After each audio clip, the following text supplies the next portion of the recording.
But after reading that entire letter, I wasn't clear what it was he wanted the city to do. So I called him out on Maui, interrupted his afternoon, and asked him, what is it you had in mind?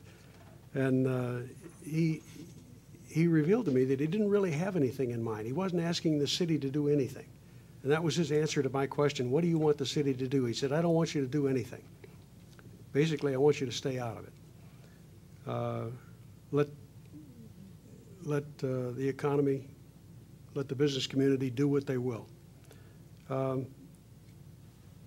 He suggested to me that we're a little bit hung up on the wording in this resolution. I took that to mean that whatever changes we make have his blessing. And the reason for that was really quite simple. He didn't look at the downtown area as a unique area to be developed. He saw that as part of what he's considered to be the business community in this town ever since he has been looking at the issue, and that's the area between 8th and 32nd. It's just a part of it. One thing he did say was he thought that we should focus large development projects for retail and things like that in the downtown area, which was new information for me. He suggested to us that we bring in the original planners on this and have them brief the council, because we've got some new members in the administration and the council that might benefit from some of the knowledge that's been lost over a period of time. And secondly, he offered to bring in some national level experts, if we so desired, on the issue of economic development to help us put together a constructive program.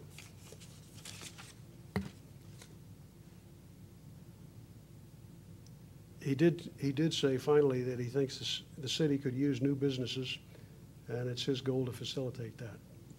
That's all I have. Thank you. First, I want to, in particular, thank Councilmember McDaniel, who put in a lot of work on these amendments. There was a lot of work on the part of staff, Joanne and Public Works, but I particularly want to underline how much work Councilmember McDaniel put in. I also want to underline that it was never and is not the intention of the council to abandon the downtown core as its economic development area. What the purpose of this, as I commented last time, most of what is in Resolution 926, which runs about a page and a half, is now in code in 1835, which runs 20 pages, more or less. And so in a big sense, Resolution 926 has been greatly expanded and put into much more detail into the definition of the downtown core, actually from 6th all the way to 32nd. This is, as I said, is in no sense an attempt or an intent to abandon the downtown. In fact, I think most of us at this point view this as an opportunity to enhance the opportunities downtown. Thank you. Any other comments? Molly? Well, I would concur with Council Member Greenlee in thanking Jennifer for all the hard work she's done on this. Originally, we did have this, we brought this forward as to repeal this resolution. And I really felt like, and Councilmember McDaniel agreed with me, we felt like this sent the wrong message to the community, although our intent was the same. And I think our intent is that I feel that we're providing a vision for the community in the future of dynamic economic development, both in the downtown core and extending that radius outwards into the community. And I think with this amended resolution, we find that is satisfactory, and I think we can go forward with this. But it does suggest our value and our vision. I just want to thank staff and Councilmember McDaniel because there were 7 different opinions of the wording. So I know that staff and Councilmember McDaniels worked very hard to put all of those perspectives in one spot and make it passable. So thank you.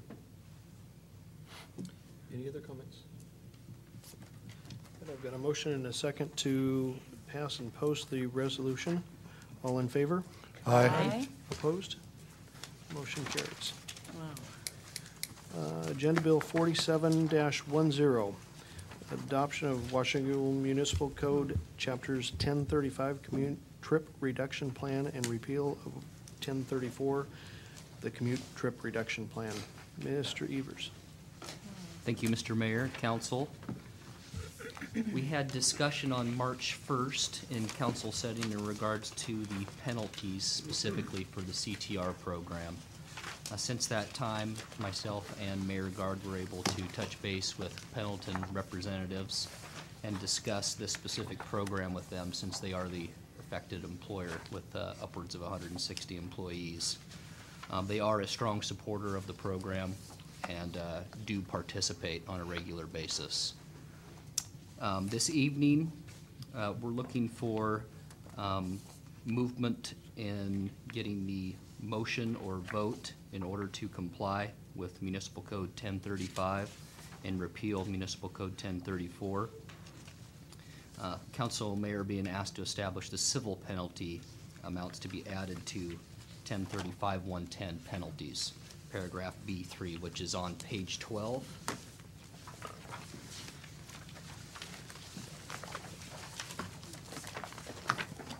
And the recommended action this evening is to read by ordinance only, establish civil penalty amounts for Municipal Code 1035-110, penalties B3, and pass, post, and publish in the usual manner. Mr. Mayor, I make a motion to read by title only. This is bill number 47-10, setting the penalty amount at $1. Second? With all due respect, I think we need to read the ordinance by title only and then establish the civil penalty amounts as separate actions. Doesn't that have to be in the, together? Yeah, I would think, Councilman, that by reading yours by title only, you're encompassing everything that's in there. And so specifying the amount of the penalty would be appropriate at that time.